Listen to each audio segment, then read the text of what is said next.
नमस्कार, मी प्रतिमास किचनमध्ये तुम्हा सर्वांचं मनापासून स्वागत करते। आज देवशयनी आषाढी एकादशी निमित्त मी साबुदाणा खिचडी बनवली आहे आणि याचीच रेसिपी तुमच्यासोबत शेअर करते आहे। व्हिडिओ कंटिन्यू पहा, आवडला तर लाईक ज़रूर करा। आज आहे देवशयनी आषाढी एकादशी आणि एकादशी निमित्त आज मी बनवते खिचडीची रेसिपी तुमच्यासोबत शेअर करणार आहे आणि हा व्हिडिओ तुम्हाला थोड्या वेळात लगेच येईल, त्यामुळे बघायला अजिबात विसरू नका। खिचडीसाठी काय काय साहित्य घेतले ते दाखवते। इथे तर मी साबुदाणे रात्री भिजायला टाकले होते। साबुदाणे खूप छान प्रकारे असे भिजलेले दाखवू का तुम्हाला? हे बघू शकता, एकदम मऊ असे साबुदाणे भिजलेले आहेत। इकडे मी मिरचीची पेस्ट करून घेतली आहे आणि इकडे शेंगदाण्याचा कूट करून घेतलाय आणि इकडे शेंगदाण्याचं तेल आहे। इकडे कुकरमध्ये बटाटे शिजलेत। आता हे बटाटे मी सोलून घेणार आहे। तर असं खिचडीसाठी साहित्य लागतंय, तर एवढंच साहित्यामध्ये खिचडी बनवणार आहे, दाखवते मी तुम्हाला। आणि शेवटी मीठ लागणार आहे, ते पण दाखवते रेसिपी करताना। चला, अगोदर हे कुकर थंड झालं आहे, आता बटाटे सोलून घेते। तर इथे बटाटे पण सोलून घेतले आता।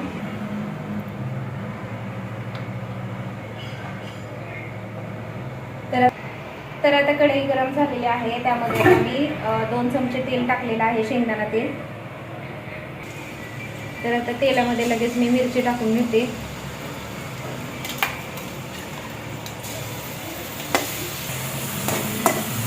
तर आता मिरची छान अशी परतून घेते, म्हणजे त्याचा उग्र वास निघून जाईल। त्याच्यामध्ये आता मी चवीनुसार मीठ पण टाकणार आहे।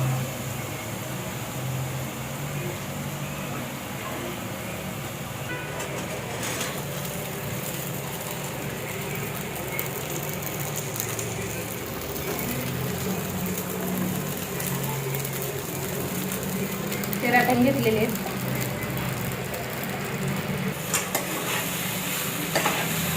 साबू टाकल्यानंतर लगेच आता हे परतून घेते।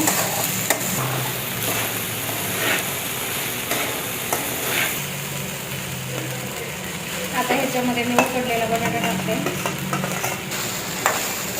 बटाटा टाकून छान असं आता परतून घेते एकत्र।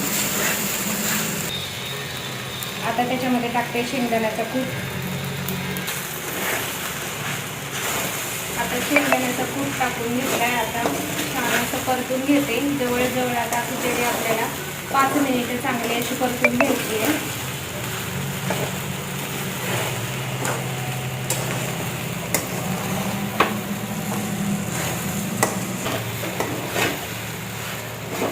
खिचडी आता छान अशी परतली आहे मी, जवळजवळ आता 2-3 मिनिटं झालं परतत होते। अजून 2 मिनिटं छान परतली की झाली आपली खिचडी। आषाढी एकादशी निमित्त ही अशी मी खिचडी बनवलेली आहे। तुम्हाला ही खिचडीची रेसिपी कशी वाटली मला नक्की कमेंट बॉक्समध्ये सांगा। तुम्हाला जर आवडली असेल ही खिचडीची रेसिपी तर नक्कीच लाईक करा, शेअर करा, कमेंट्स करा आणि सबस्क्राईब करा माझ्या नवीन चॅनेलला प्रतिमाज किचनला। भेटूया नेक्स्ट रेसिपीमध्ये, तोपर्यंत बाय।